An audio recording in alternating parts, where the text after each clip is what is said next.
Let's try this again. All right, so there really isn't a way to cover over putting Marchessault's name on a board instead of Montembeau's. It's been a long day. This is like at least I'm gonna say the 12th take I've done of this video.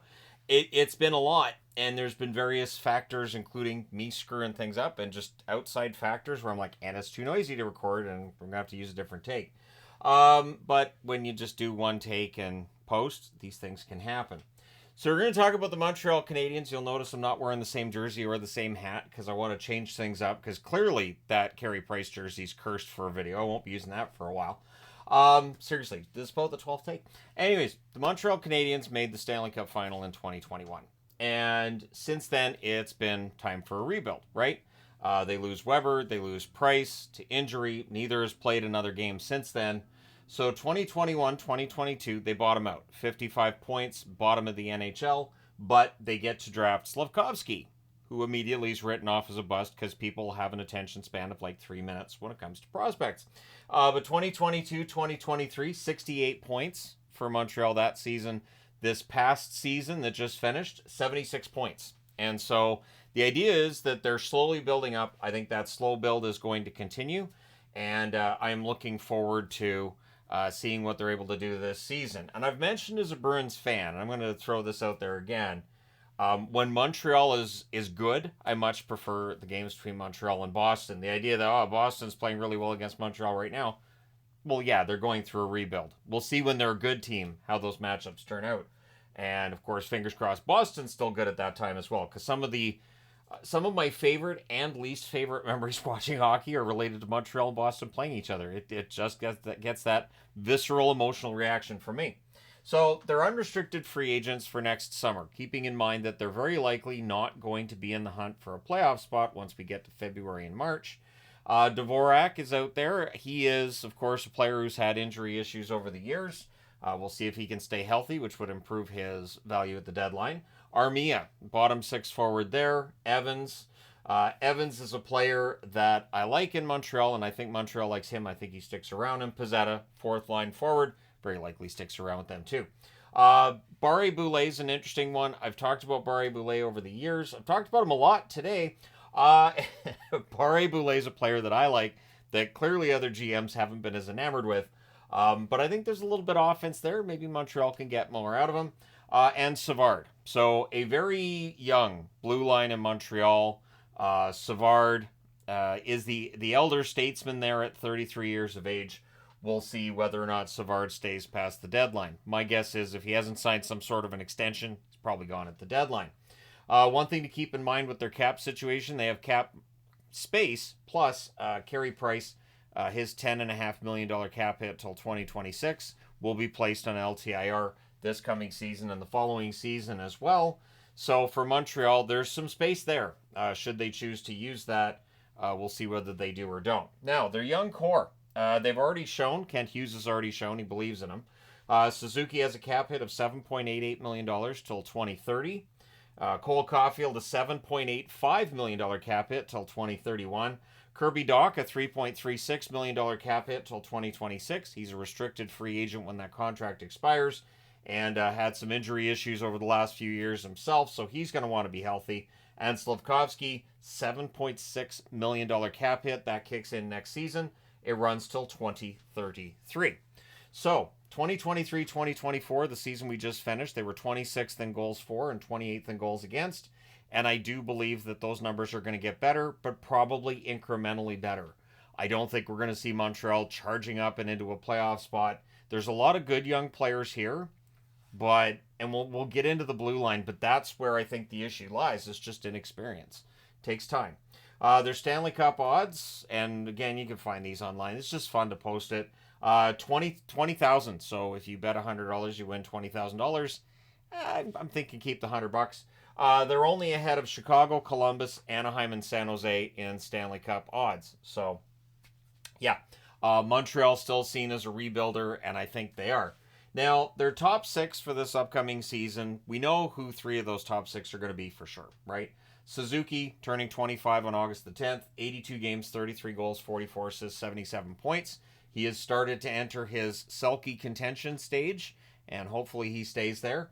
Slavkovsky's 20 years of age, 82 games, 20 goals, 30 assists, 50 points. Had a fantastic second half of the season, and so really looking forward to seeing what he can do this year. I think if he gets less than 65 points, that would honestly be a surprise. Caulfield, on the other hand, 23 years of age, 82 games, 28 goals, 37 assists, 65 points. I don't think we've seen the best from Cole Caulfield yet. I still think there's potentially 40 goals there in a season. We'll see if he gets there this year. But yeah, Caulfield, Slavkovsky, Suzuki should be a pretty strong top line as long as they keep them together. Then you have Newhook, very likely to be the second line center, 55 games, 15 goals, 19 assists, 34 points. And the elder statesman in that top six? Now, I don't have Brendan Gallagher on the board. Brendan Gallagher very likely probably ends up in the top six, but I like to mess around with it when I'm doing these videos. And what about Joshua? He turns 21 on August the 6th, 23 games, 4 goals, 5 assists, 9 points for him this past season. And I like Raw's game a lot. I think there's a ton of potential there. Kirby Dach's 23 years of age, had 2 assists in 2 games.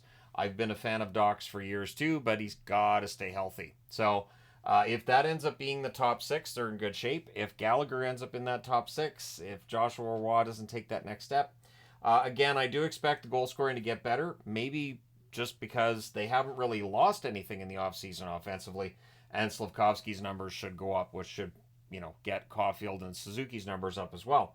Now, the crowded blue line, and the blue line is where I'm going to spend some time here. You've got Matheson, 30 years of age, coming off of a career year. Really, really strong season. Does he spend the whole year in Montreal? Does he end up getting traded? We'll see, right? Savard, 33 years of age, again on an expiring contract. Very likely to get traded if they're not in the hunt at the deadline, unless he decides to stick around in Montreal. And then you get to the youngsters. Caden Gooley's 22 years of age. Everybody loves Gooley, right? Pretty universal. Harris, I like Harris. I think Harris has got, I think he can be a good part of a bottom 6 or bottom 2 in your top 6 on the blue line. And Struble, Jaden Struble, 23 years of age on September the 8th. I think Struble did really well towards the end of the season, has earned himself at least a look. But then you got Jackeye, who's 23 years of age. Who doesn't love Jackeye? The guy can throw hits. I think offensively he's a little better than he's shown so far. And he can drop the gloves if he needs to. Then you've got Barron. Barron, of course, was a first-round pick of Colorado. I still think Barron can be a good defenseman. I know that there's some difference of opinion on that. Mayu, 21 years of age. Does he get a look, or does he spend the start of the season in Laval? Hudson. Lane Hudson, of course, everybody excited about him. He's 20 years of age. Then you got Reinbacher, I believe 19 years of age, just drafted in the first round last year. But there's only so much ice time to go around. And so one question that's going to have to be answered by Montreal before we get to the start of the season is, which of these defensemen is going to end up playing bottom 2 minutes on the blue line, and which one are they going to send down to Laval with the idea that they're going to get a lot of ice time, they're going to get power play reps, they're going to get times on the penalty kill, they're going to get a good look.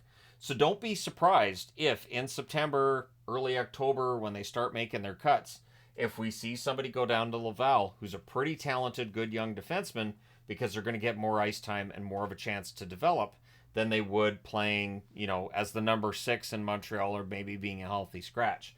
So one thing I'd watch for with Montreal too is I think they're going to add other veteran defensemen, probably on league minimum contracts. Just get a couple of depth guys in there who can play. And again, then you can get your young defensemen that time they need in Laval, rather than kind of feeding them to the wolves at the NHL level. Now in net, you have Montembeault, who is not old by any stretch, 27 years of age, I believe. 903 save percentage for Montembeault this season. I thought he was good. I thought Primo was better. Primo turns 25 on August the 11th. He had a 910 save percentage. And with the goaltenders, keep in mind Jacob Fowler's on the way. He is seen as a pretty strong goaltending prospect who will find himself in Montreal probably later, but maybe, who knows? Maybe it ends up being sooner. And then if we go back up here, you've got Demidov, of course, who was drafted 5th overall, seen as this huge steal, potentially. When does he come into this lineup? Where does he end up slotting in? He's a right winger or a center. I tell you, if he was on Newhook's wing, and if you have Dach on the other side, who knows, right? So we'll see. You got Hage, who they drafted 21st overall. He's seen as being a pretty good, probably third liner at the NHL level, but you never know.